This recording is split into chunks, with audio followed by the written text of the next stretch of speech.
आज के इस खास कार्यक्रम में बात करेंगे बिहार की सियासी दंगल की। पिता से विरासत में मिली राजनीति में आज चिराग पासवान पूरी तरह से फेल नजर आ रहे हैं। केंद्र में मंत्रिमंडल विस्तार की सुगबुगाहट हुई तो चाचा पशुपति पारस ने बगावत का झंडा बुलंद कर दिया। जिस पार्टी ने चिराग कभी सर्वमान्य थे, आज उसी पार्टी में अकेले खड़े नजर आ रहे हैं। देखिए हमारी खास रिपोर्ट।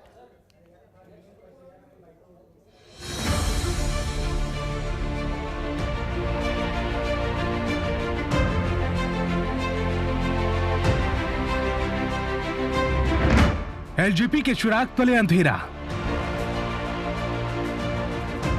अपनी ही पार्टी में बेगाने चिराग।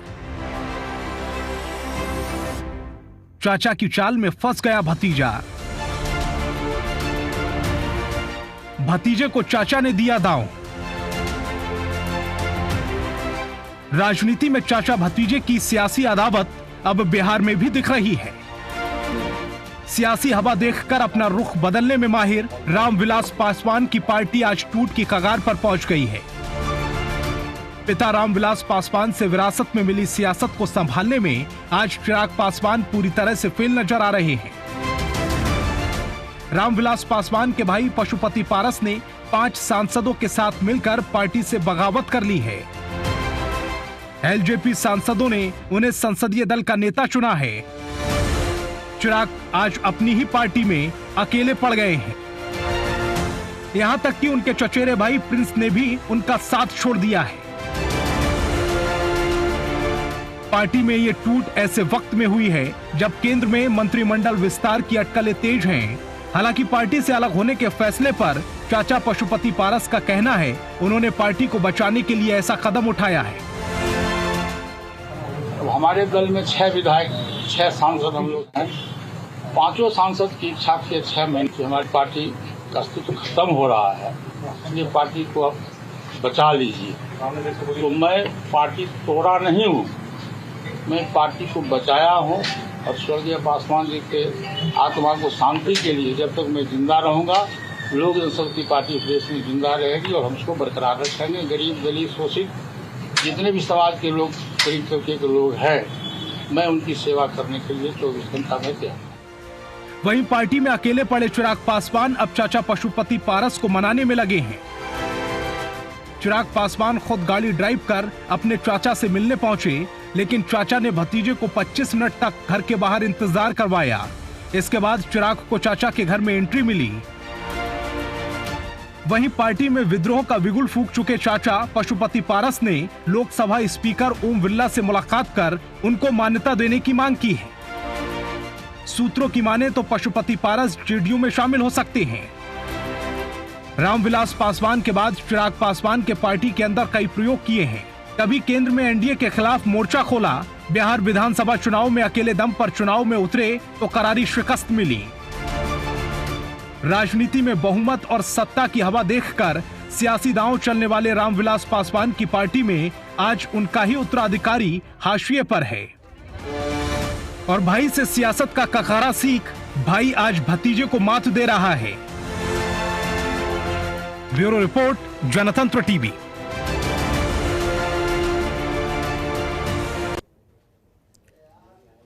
तो बिहार में एक बार फिर से सियासी हलचल बढ़ गई है। आज पूरा दिन बड़ी ही ज्यादा उठापटक देखने को मिली। चिराग पासवान की बात करें तो वो चाचा को मनाने पहुंचे, लेकिन उनसे मुलाकात वो नहीं कर पाए और उसके बाद उन्हें बिना मिले ही वापस लौटना पड़ा। इसी पर हम चर्चा करने वाले हैं। तमाम खास मेहमान भी हमारे साथ इस चर्चा में शामिल होंगे। बृजकिशोर सिंह, प्रवक्ता जेडीयू, हमारे साथ चर्चा में शामिल होंगे। राकेश कुमार, प्रवक्ता एलजेपी, हमारे साथ चर्चा में जुड़ेंगे। राजीव कुमार, प्रवक्ता बीजेपी, भी हमारे साथ चर्चा में शामिल होने वाले हैं। तो आप सभी मेहमानों का बहुत बहुत स्वागत है जनतंत्र टीवी में। सबसे पहला सवाल मेरा राकेश कुमार जी, जो कि एलजेपी के प्रवक्ता हैं, आपसे रहेगा। राकेश जी, जिस तरीके से देखने को मिल रहा है कि तमाम उठापटक के बीच एक बार फिर से पार्टी की अगर हम बात करें तो अंदरूनी कलह उजागर हुई है और दूसरी तरफ चिराग पासवान अब अपनी ही पार्टी में बेगाने बनते हुए नजर आ रहे हैं, क्या कहेंगे? में तो पार्टी आगे 6 सांसदों की चुनाव हम लोगों ने जीता भी था और आगे शीर्ष नेतृत्व जो हमारे पशुपति कुमार पारस जी हैं और संसदीय दल के नेता भी चुने गए। बहुत अच्छी बात, मैं आप शुभकामनाएं देना चाहता हूं। और हम लोग छोटे से कार्यकर्ता हैं, उनके साथ हैं। जो भी पार्टी का निर्णय होगा हम पार्टी के साथ हैं और जो पार्लियामेंट्री बोर्ड की बैठक होगी, बैठक में जो भी निर्णय लिया जाएगा, हम लोग तो कार्यकर्ता हैं, कार्यकर्ता के नाते हम उनके साथ जी। राकेश जी, लेकिन ये कोई हाल फिलहाल का डिसीजन तो नहीं रहा होगा, काफी समय से ये देखने को मिल रहा था जिस तरीके से। और चिराग पासवान की बात अगर हम करें तो जिस तरीके से रामविलास पासवान पार्टी को संभाल रहे थे, चिराग पासवान से भी उसी तरह की उम्मीदें लगाई गई थी, क्या उम्मीदों पर खरे नहीं उतर पाए? आपने चुनाव भी उन्होंने लड़ा, विधानसभा का चुनाव भी आपने देखा, 1 करोड़ 25 लाख हमें वोट भी आए, ऐसी कोई बात नहीं है। लेकिन अंदरूनी कलह नहीं है, अंदरूनी कलह नहीं किया जा सकता है। कार्यकर्ताओं का जो मनोबल था, 5 सांसद हमारे पशुपति कुमार पारस जी के साथ कुछ असामाजिक तत्व इनके बीच में आ गए, जिन्होंने ऐसा करने पे मजबूर हो गए। तो राकेश जी, मुलाकात क्यों नहीं हुई चाचा भतीजे के बीच में? फिर अगर किसी तरह की कोई अंदरूनी कलह नहीं थी तो चिराग पासवान उनके घर पहुंचते हैं, उन्हें मनाने की कवायद करते हैं, घर के बाहर खड़े रहते हैं 15 मिनट तक, लेकिन उनको एंट्री नहीं दी जाती। परिवार तो में एक ही है, परिवार में ऐसा कुछ फूट की बात तो नहीं है। एक्चुअली क्या था कि वो लोग आपस में, जैसे चिराग जी आए थे मिलने, उन्होंने पार्लियामेंट ओम बिरला जी के पास उनका समय था पार्लियामेंट जाने का और चुनाव आयोग में जाने का समय था, इस कारण से मुलाकात नहीं हो पाई। लेकिन घर के लोग एक ही है, ऐसा कोई बात नहीं है। चलिए, राजीव कुमार जी हमारे साथ जुड़े हुए हैं, प्रवक्ता बीजेपी हमारे साथ हैं। राजीव जी, आप क्या कहेंगे जिस तरीके से पूरी उठापटक आज देखने को मिली है? चिराग पासवान अपने चाचा को मनाने जाते हैं लेकिन मुलाकात नहीं हो पाती, दूसरी तरफ कहा जा रहा है कि पार्टी में सब कुछ ठीक है लेकिन पार्टी को जोड़ने की कोशिश की जा रही है, तोड़ने की नहीं। इन तमाम बातों में बीजेपी का क्या स्टैंड है? देखिए, सर्वप्रथम तो मैं बता दूं कि चिराग पासवान जी जब से विधानसभा चुनाव चल रहा था बिहार में, तभी से लगातार नीतीश कुमार के ऊपर उनका जो प्रत्यक्ष रूप से एक आक्रमण था, कहीं ना कहीं उससे पार्टी में अलगाव हुआ है।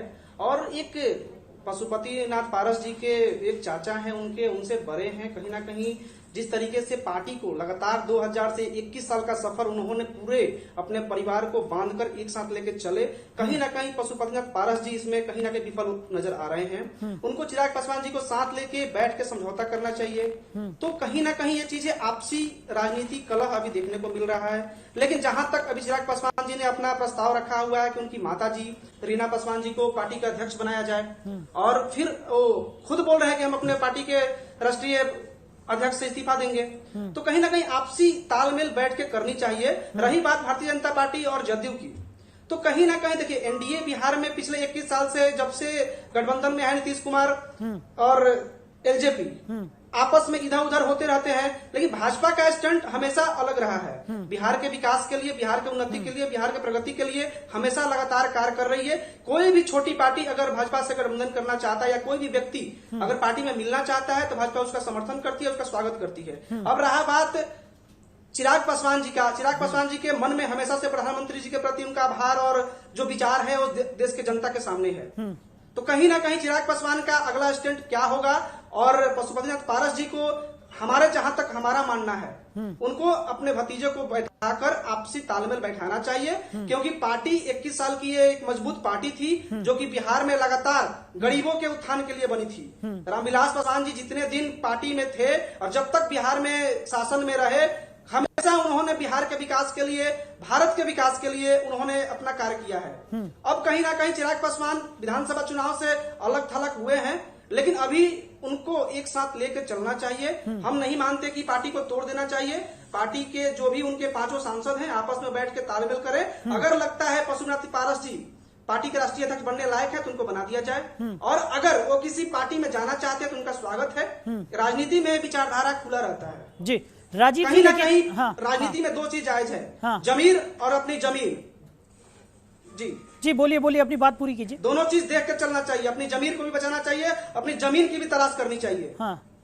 राजीव जी, वहीं लेकिन अगर बात की जाए जिस तरीके से आपने अभी खुद जिक्र किया कि एनडीए की अगर हम बात करें तो एक तरफ जेडीयू और दूसरी तरफ एलजेपी, इन दोनों में मतभेद काफी समय से बना हुआ है, लेकिन बीजेपी अपना स्टैंड जाहिर करती है कि बीजेपी एक ही जगह पर स्थिर है।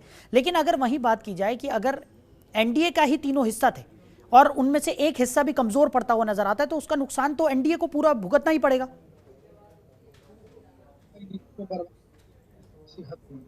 बिल्कुल जायज है। बिहार में एनडीए दोनों घटक दल को साथ लेके सत्ता में है। कहीं ना कहीं अगर हम केंद्र की बात करें तो जदयू भी है और आपका एलजेपी भी है। तो कहीं ना कहीं बिहार में बीजेपी एक कदावर पार्टी के रूप में और पूरे देश में मौजूद है, और दोनों को खुला चुनौती है। अपने जो भी अगर आना चाहता है भारतीय जनता पार्टी में, अगर कोई भी सांसद आना चाहते हैं, उनका स्वागत है। रही बात जब तक नहीं चाहेगी भारतीय जनता पार्टी कि कोई अपना पार्टी तोड़ के हमारे पार्टी में आए, आपसी तालमेल बैठा ले। अगर किसी की बात नहीं बनती है, अगर भाजपा में शामिल होना चाहता है या जदयू में शामिल होना चाहता है, तो उसका स्वागत करती है दोनों पार्टी। चलिए, ब्रिज किशोर सिंह जेडीयू के प्रवक्ता हमारे साथ जुड़े हुए हैं, उनकी भी राय ले लेते हैं। ब्रिज किशोर जी, देखा आपने कि सुबह से किस तरीके की उठापटक चल रही है। चिराग पासवान की बात कर लें या फिर जिस तरीके से उनके चाचा की अगर हम बात करें, वो भी लगातार इसी कवायद में जुटे हुए हैं कि पार्टी को किसी तरह से बचा लिया जाए, और उनका यही कहना है कि हमने पार्टी को तोड़ा नहीं है बल्कि जोड़ा है। लेकिन ब्रिज किशोर जी, वहीं अगर एलजेपी की हम बात करें तो वो बार बार यही कह रही है कि जेडीयू से जो उनका मतभेद है वो विचारधारा को लेकर है, कि जेडीयू की विचारधारा अलग है, एलजेपी की विचारधारा अलग है, और वो एनडीए में शामिल होने से कतई परहेज नहीं करते, लेकिन जेडीयू का समर्थन भी वो पूरी तरह से नहीं कर रहे हैं। इस पर क्या कहेंगे आप? देखिए, जहाँ तक एलजेपी के आज इस 5 सांसद जाने की बात है और चिराग पासवान आज अपने आप को अकेला महसूस कर रहे हैं पार्टी में, तो मैं आपके डिबेट के माध्यम से ये सारे दर्शकों को बताना चाहता हूँ कि रामविलास पासवान जी जब पार्टी चलाते थे तो रामविलास पासवान जी एक विचारधारा थे, नीतीश कुमार एक विचारधारा है, और रामविलास पासवान जी की विचारधारा को कहीं न कहीं चिराग पासवान धरातल पे नहीं उतार पाए, अपने आम जनता के पास नहीं पहुंचाने तक नाकाम रहे। उस विचारधारा को अगर ये पहुंचाते तो शायद ये आज जो टूट पार्टी लोजपा में दिख रही है वो नहीं दिखती। इनको एक बार पुनः विचार करना चाहिए, क्योंकि उनके पार्टी की अंदरूनी मामला है, उसमें हम लोग कुछ नहीं बोल सकते हैं, ये हमारे पार्टी से बाहर की मामला है। लेकिन जो जग जाहिर है कि रामविलास पासवान जी एक विचारधारा के रूप में हम मानते हैं, उनका हमेशा आदर किए करते हैं, हमारी पार्टी भी आदर करती है, हमारे माननीय मुख्यमंत्री नीतीश कुमार हमेशा आदर करते थे, और वो जब तक थे एनडीए घटक के एक दल के रूप में, एक सहयोगी के रूप में हमेशा रहे। लेकिन उनके जाने के बाद आप देखेंगे कि चिराग पासवान जब से राष्ट्रीय अध्यक्ष हुए वो एनडीए के घटक केंद्र में रहे, लेकिन बिहार में जब भी उनको मौका दिया गया कि आप हमारे साथ आइए, चाहे पिछले विधानसभा की सारी बातें आप देख सकते हैं, मैं उस पर ज्यादा नहीं टिप्पणी करना चाहता हूं, ये उनका अंदरूनी मामला है, और हम तो आशा और उम्मीद करते हैं कि पार्टी एक साथ रहे। और जहां तक आप बोल रहे थे कि जेडीयू और बीजेपी में आने की बात है, तो ये सारे शीर्ष नेताओं की बात है, हमारे माननीय मुख्यमंत्री जी की बात है। हम लोग एक कार्यकर्ता के रूप में है, जैसे हमारे बीजेपी के प्रवक्ता भाई ने बताया कि हम लोग तो एक कार्यकर्ता के रूप में है, लेकिन किसी को मना नहीं है कि आप हमारे यहाँ नहीं आ सकते। ये राजनीतिक एक खेल है, और इस राजनीतिक में जहाँ आपका विचारधारा और मेरा विचारधारा मिलता है तो हम एक प्लेटफॉर्म पे, अगर हमारी दोनों की विचारधारा नहीं मिलती है तो हम एक प्लेटफॉर्म पे नहीं है। तो आज जो कुछ भी हुआ है तो उसमें कहीं ना कहीं मुझे जो लगता है, ये मेरा पर्सनल ओपिनियन है, मैं अपने पार्टी की तरफ से ओपिनियन है, लेकिन ये मेरा पर्सनल ओपिनियन है कि इसमें कहीं ना कहीं चिराग पासवान की एक बहुत बड़ी गलती है जो पिछले विधानसभा में उन्होंने की थी। शायद उस वक्त उनके शीर्ष के नेताओं ने उनसे बोला भी था। ये आप एक बार इस बात पे सोचिए कि एनडीए घटक के दल के साथ चल के हम लोग चुनाव लड़ते हैं, लेकिन उनका एक मोनोपोली जो बन चुका था कि नहीं हम अकेले चुनाव लड़ेंगे और बिहार में सत्ता हासिल करेंगे, वो आज कहीं न कहीं धराशायी होते हुए चिराग पासवान को नजर आ रहा है। और उसी का देन है कि आज इस पार्टी में टूट पड़ी है। एक मुझे जो लगता है कि एक जो उस पार्टी में एक जो धारा है वो हमारे माननीय नीतीश कुमार के विचारधारा से मिलती हुई है, और कुछ नजर आ रहा है कि उसी विचारधारा पे भविष्य की बातें अभी कुछ बोलना मैं मुनासिब नहीं समझूंगा, लेकिन अगर हमारे पार्टी में अगर वो लोग आना चाहते हैं तो हमारे माननीय मुख्यमंत्री जी मुझे जो लगता है कि अवश्य स्वागत करेंगे। ठीक है, राजीव जी कुछ कहना चाह रहे हैं, जी बोलिए।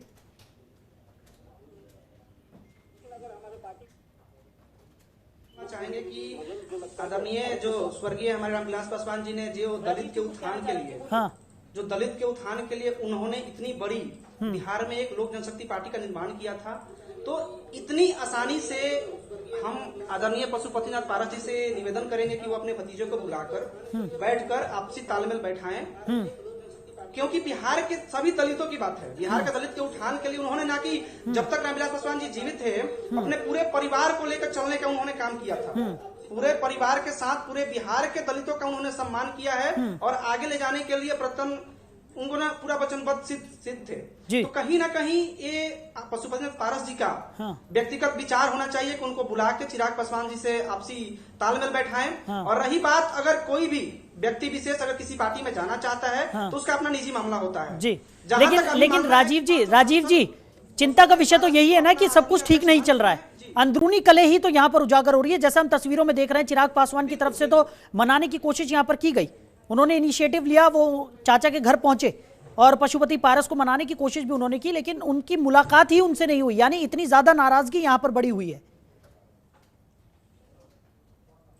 देखिए, आपको मैं एक चीज और बता दूं कि जब से एलजेपी में रामविलास पासवान जी के निधन के बाद लगातार 1 साल अभी नहीं हुए हैं, लगातार पार्टी में आपसी कलह जारी है। आप देखेंगे जब प्रिंस राज जब अध्यक्ष बने थे बिहार के, उस समय भी नाराज थे।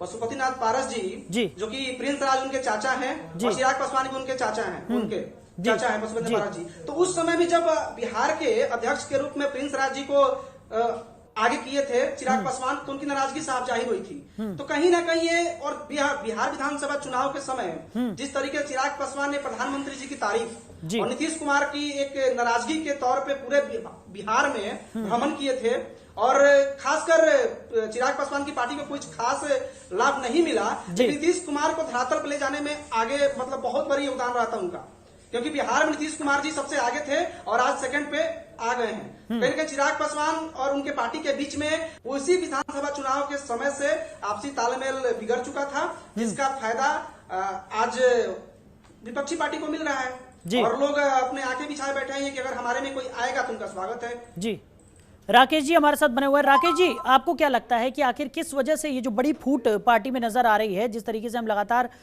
जो हाल फिलहाल की घटनाएं देख रहे हैं, उसको लेकर क्या लगता है आपको कि शीर्ष नेतृत्व की यहाँ पर कमी है, चिराग पासवान खड़े नहीं उतर पाए? पशुपति कुमार पारस की बात है, दोनों अच्छे नेता हैं, दोनों के विचारधारा भी एक है, सब कुछ एक है, परिवार भी एक ही। कुछ लोग हमारे पार्टी में 2-4 साल से आगे, पुराने कार्यकर्ता 20 साल 21 साल से सब तो लोग लगे हुए हैं। पार्टी पासवान जी के विचारों को लेकर पारस जी भी चलना चाहते हैं, चिराग पासवान जी भी चलना चाहते हैं, इससे कोई बड़ी बात नहीं है। बात है कि कुछ व्यक्ति ऐसे अपने लाभ के लिए, कुछ अपने फायदे के लिए, और सामाजिक लोग, जो सामाजिक तत्व के लोग पार्टी में आ गए, तो चिराग जी को चारों तरफ घेर लिया। इनके कारण से चिराग जी डिसीजन नहीं ले पाए। और लेकिन चिराग जी का विचार जो है बहुत अच्छा विचार है, वो बिहार के विकास की बात करते हैं। पारस जी भी पहले, आज उनका भी करियर 40 साल का लगभग राजनीतिक करियर है, उन्होंने भी विकास की बात के हर समय सबके साथ रहा, और दलित से लेके महादलित से लेके हर गरीब वर्ग के लोगों के। राकेश जी सुनिए, हम इस बात से सहमत है कि दोनों ही बड़े कद्दावर नेता हैं, लेकिन बात यहाँ पर इस चीज की हो रही है कि अगर पार्टी में सब कुछ ठीक है, जैसा कि आप कह रहे हैं, सेम विचारधारा है, एक ही विचारधारा के तहत सब लोग काम कर रहे हैं, तो इस तरीके की जो टूट है वो निकलकर सामने क्यों आई? क्या वजह है कि चाचा भतीजे से मुलाकात ही नहीं कर रहे हैं?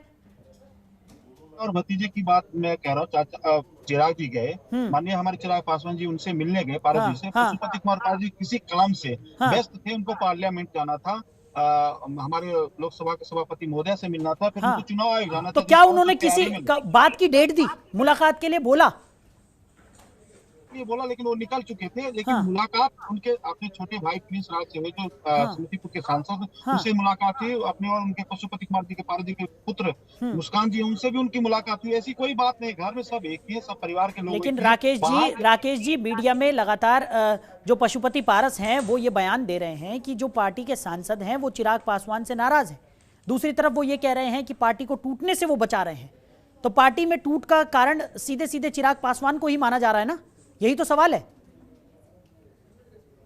की बात आपने कहा, चिराग जी के साथ कुछ व्यक्ति ऐसे आ गए, कुछ दिनों में ही आए, 3 साल की बात है, 2-3 साल में कुछ ऐसे व्यक्ति आ गए, कुछ अपने लाभ के लिए इनका दिमाग को जो थोड़ा सा डाइवर्ट कर दिया गया। लेकिन ऐसी कोई बात नहीं है, सब लोग एक ही हैं। आप आने वाला समय में देखिएगा, दोनों लोग एक ही होंगे, पूरे परिवार के एक ही लोग होंगे। कभी दुख और सुख होता है, सब एक दूसरे से मिलने लगते हैं, ऐसी कोई बात नहीं है, ठीक है। और राकेश जी, एक आरोप यहाँ पर और भी लगाया जा रहा है कि चिराग पासवान जो है वो पार्टी के जो बाकी के नेता हैं उनकी बात नहीं सुनते, यानी अपनी मनमर्जी वो पार्टी में चलाते हैं। आपको क्या बोला कि पासवान जी, चिराग जी की ऐसी कोई बात, उनके साथ एक ऐसा व्यक्ति है जिनका नाम मैं आपके चैनल के द्वारा पर नहीं लेना चाहता हूँ, वो साया की तरह उनको घेरे रहते हैं। जैसे आपने और पार्टियों में देखा होगा, साया की तरह उनको घेरे रहते हैं और चिराग जी की बातों को, चिराग जी की बात, तो यानी आप ये कहना चाह रहे हैं कि चिराग पासवान अभी हाल फिलहाल के दिनों में जो भी तरीके के डिसीजंस यहाँ पर ले रहे हैं वो खुद के उनके डिसीजंस नहीं है, वो किसी और के कहने पर चल रहे हैं, ये कह रहे हैं आप? उनका होता है, हमारे स्वर्गीय श्री रामविलास पासवान जी गए, उन्होंने खुद कहा के गए थे कि आप एनडीए के साथ रहिएगा, एनडीए के साथ रहिएगा, लेकिन वो सामाजिक लोग जो हैं जो अपने फायदे के लिए ऐसा किया, उन्होंने इनका दिमाग डाइवर्ट करके कि हम लोगों को संघर्ष करना, तो जो आज नतीजा हम लोगों का आपके सामने है, ऐसा कोई बात नहीं, सब विचार एक ही है, सब लोग एक ही है। आने वाले समय में भी आप देखिएगा चाचा भतीजा एक ही होंगे, सब लोग एक ही होंगे। और जो 5 सांसद की बात करते हैं, सांसद महोदय जी फोन करते थे, तो जो उनके साथ जो रहते थे वो फोन नहीं उठाते थे, जिस कारण से नाराजगी इन लोगों की आपस में हुई। ऐसी कोई बात नहीं, आज भी उस व्यक्ति को हटा दिया जाए, बाहर से बीच के रास्ते से निकालिए, पशुपति कुमार पारस और चिराग पासवान एक ही है, एक ही रहेंगे। बीच के एक जो व्यक्ति है, चलिए ठीक है, हम मान लेते हैं आपकी बात, हम मान लेते हैं कि पार्टी में सब कुछ ठीक है, लेकिन अगर हम चिराग पासवान की बात करें, जेडीयू से जिस तरीके से पहले का समन्वय था, अब अगर बात की जाए तो चिराग पासवान तो पिछले काफी समय से नीतीश कुमार को आड़े हाथों लेते हुए नजर आ रहे हैं, लगातार उन पर निशाना साधते हैं, उनकी विचारधारा सेम नहीं है ऐसा बयान देते हुए नजर आते हैं। दूसरी तरफ अगर एनडीए से विलय होता है तो जेडीयू भी उसी का हिस्सा है, फिर कैसे होगा ये? जिस तरीके की बात निकलकर सामने आ रही है कि एनडीए का हिस्सा बन जाएंगे, कैसे हो पाएगा? मैं एक आपको चीज बताना चाहता हूँ। चिराग जी के विचार उन्होंने क्या कहा, नीतीश कुमार जैसे 7 निश्चय की जांच होनी चाहिए। 7 निश्चय पे आप जो दूसरा प्रोग्राम बनाया उसमें कुछ लोगों को इन्वॉल्व कीजिए, विस्तृत कार्यक्रम होने चाहिए, उसके चेयरमैन होने चाहिए। सारे कार्यक्रम माननीय मुख्यमंत्री जी अपने से लेते हैं, इसीलिए उन्होंने बोला था, ऐसा कोई बात नहीं है। और आने वाला समय में आप देखिएगा, हम लोग भाजपा के हनुमान तो है ही हैं, चिराग जी शुरू से ही कहते रहे, हम लोग भाजपा के पहले ही माइंड में। लेकिन एनडीए का हिस्सा तो जेडीयू भी है सर, यही तो सवाल कर रहा हूं मैं। भाजपा के साथ तो किसी तरह की कोई रंजिश नहीं है, वो हमें पता है, लेकिन जेडीयू भी तो उसी एनडीए का हिस्सा है। राष्ट्रीय जनतांत्रिक गठबंधन में एनडीए में गए थे, तो माननीय श्री चिराग पासवान जी लेके गए थे। पासवान जी, स्वर्गीय श्री रामविलास पासवान जी लेके नहीं गए। चिराग जी के सपने नरेंद्र मोदी जी के, हमारे प्रधानमंत्री जी के साथ काम करने का, ऐसा वो विकास पुत्र है। चिराग पासवान विकास पुत्र है, पशुपति कुमार पारस भी विकास पुत्र है, ऐसा कोई बात। माननीय नीतीश कुमार जी विकास। चलिए ठीक है, हाँ ठीक है। ब्रिज किशोर जी हमारे साथ जुड़े हुए। ब्रिज किशोर जी, आप क्या कहेंगे इस पर, जिस तरीके से ये निकलकर सामने आ रहा है कि चिराग पासवान और पशुपति पारस के बीच में किसी भी तरह की कोई टूट यहाँ पर नहीं नजर आ रही, जिस तरीके से बयान दे रहे थे राकेश जी, उनका ये कहना है कि पार्टी में सब कुछ ठीक है, लेकिन दिखाई तो कुछ और ही तस्वीरें सामने आ रही हैं। एकदम मैं आपकी बातों से सहमत हूँ कि दिखाई कुछ और दे रहा है।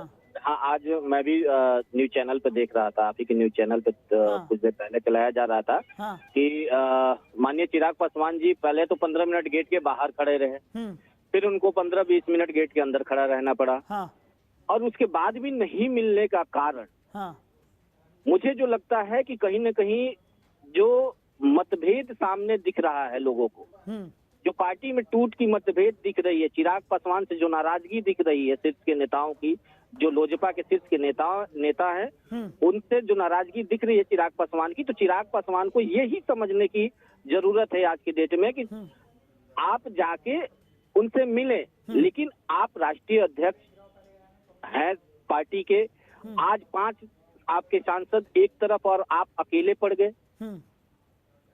आप बीजेपी के हनुमान हैं, आप केंद्रीय। ब्रिज किशोर जी, समय कम है हमारे पास, एक सीधा सवाल आपसे कि अगर एलजेपी फिर से एनडीए में वापसी करना चाहती है तो क्या जेडीयू की तरफ से खुले मन से स्वागत किया जाएगा जल्दी से? देखिए, जहां तक ये स्वागत करने की बात है, ये हमारे शीर्ष नेता माननीय मुख्यमंत्री श्री नीतीश कुमार जी इस पे विचार करेंगे। हम लोग पार्टी के एक कार्यकर्ता हैं राजीव जी, और जाहिर सी बात है राजनीतिक खेल है ये, एक संभावनाओं का खेल होता है, और जाहिर सी बात है हम स्वागत जरूर करेंगे। राजीव जी, फाइनल कमेंट आपके एक लाइन में, जल्दी से, समय नहीं है, जल्दी। देखिए, मैं सर्वप्रथम ही पहले ही बोला था कि राजनीति में जमीन और जमीर दोनों चीजें देख के चलना चाहिए। कहीं ना कहीं चिराग पासवान जी अब अपना जो निर्णय लेंगे वो बहुत ही अहम होगा।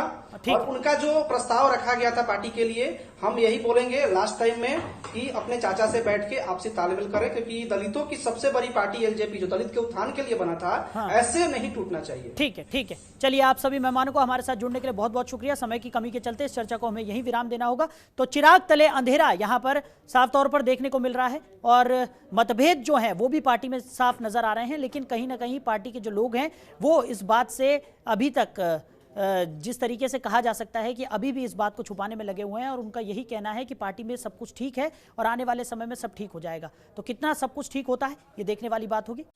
खबरों के निष्पक्ष विश्लेषण के लिए सब्सक्राइब करें Jantantra TV and press the bell icon. Never miss any update.